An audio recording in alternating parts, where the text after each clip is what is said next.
At the 75th Academy Awards, security is at an all-time high. The press aren't allowed to interview the stars on the red carpet.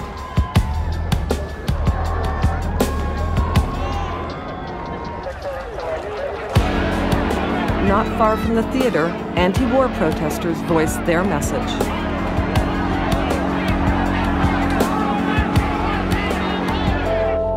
In Baghdad, many civilians have been killed and wounded in the first days of the war.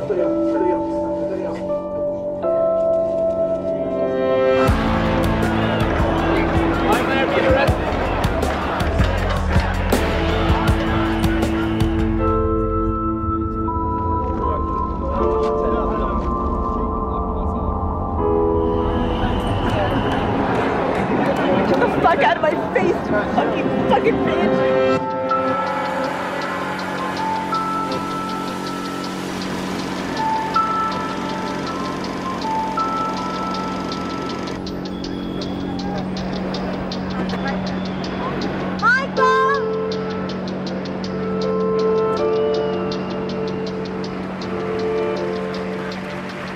And the Oscar goes to... Bowling for Columbine. Michael Moore! Michael Donovan! We like nonfiction, and we live in fictitious times. We live in the time where we have fictitious election results that elects a fictitious president. We live in a time where we have a man sending us to war for fictitious reasons, whether it's the fictition of duct tape or the fictitious of orange alerts. We are against this war, Mr. Bush. Shame on you, Mr. Bush.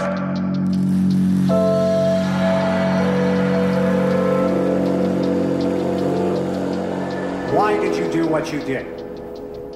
I'm an American.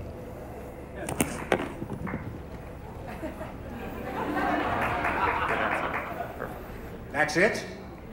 Oh, that's a lot. I mean, you stirred the place up like I've never heard it stirred up before. I'm an American, and you don't leave your citizenship when you enter the doors of the Kodak Theater. Tonight I put America in a good light.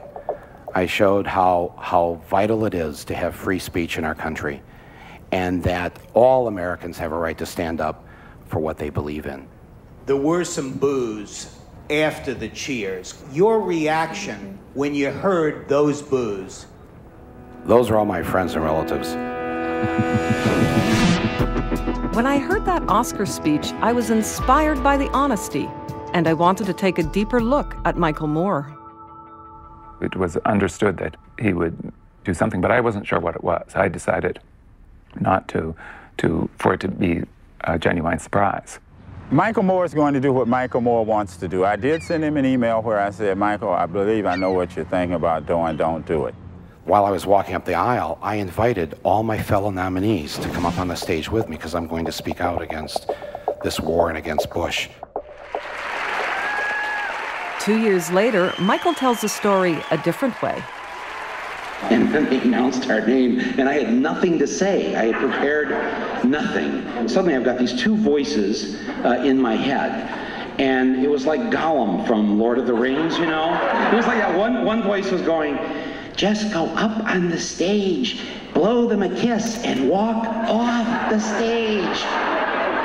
And the other voice is going, no, no, you have to say something, say something. No, you don't have to say anything.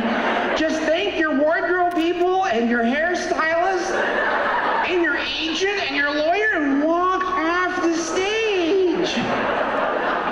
Shut the fuck up.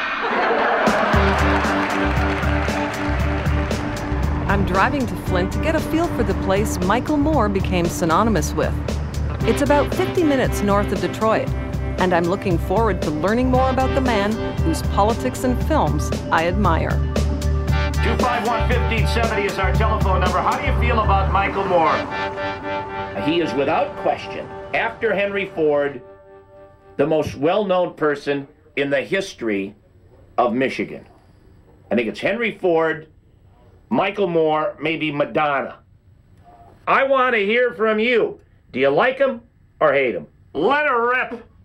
He's a very, very, very manipulative guy, but it's extremely transparent. And also, I didn't like him. I didn't like him from the minute he walked in the room to the minute he waddled on out. What he is an intellectual and a genius.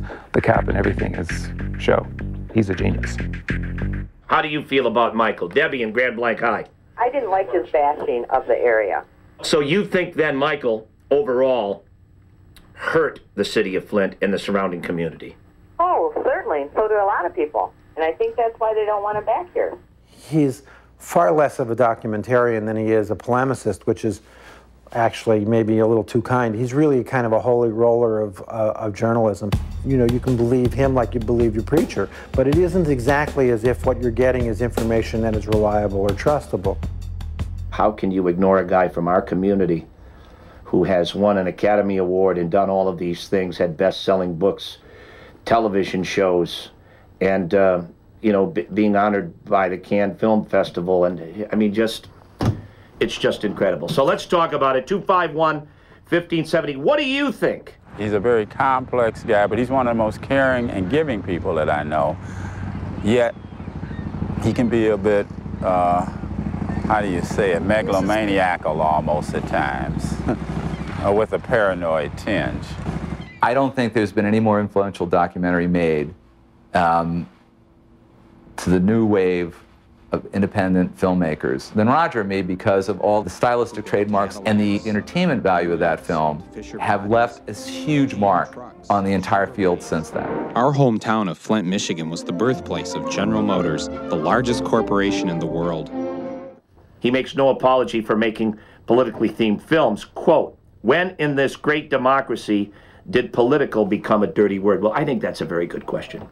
People who try to fight fair in American politics are a dime a dozen, and they don't bring, you know, millions into the theaters. Michael Moore has been able to make himself heard and has been able to land some actual punches on the backlash right. There's Mike Moore, the guy I've always known, Mike, as I've always called him, and then there's Michael. I see this character on television, and I see him in movies, of course, but then there's Mike that I go golfing with, and really a lot of things haven't changed outside of the fact that he always picks up the tab now. He's not Saint Mike of the working man. He's, you know, showman Mike, who makes money and does good along the way, but he's still showman Mike. Michael arrives in Toronto for a quick pit stop on his promotional tour of Fahrenheit 9/11. I thought this would be a good chance to tell him about our film and ask him for an interview.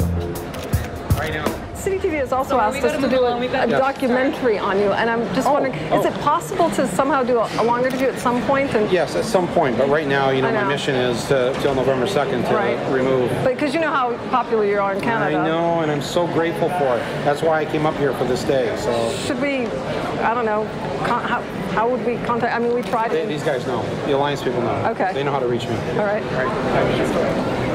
Yep.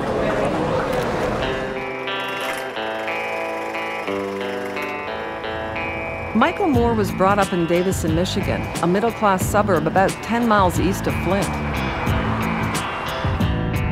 When you get off the main drag, Davison has a small town feel, almost a throwback to the 1950s, with a population of around 18,000. What kind of city is Davison? A rich place, unlike where I came from. Yeah. It's a fun small town. What do you think about the fact that he comes from Davison? That's great. Yeah, I thought he was from Flint. I didn't know he was from Davison.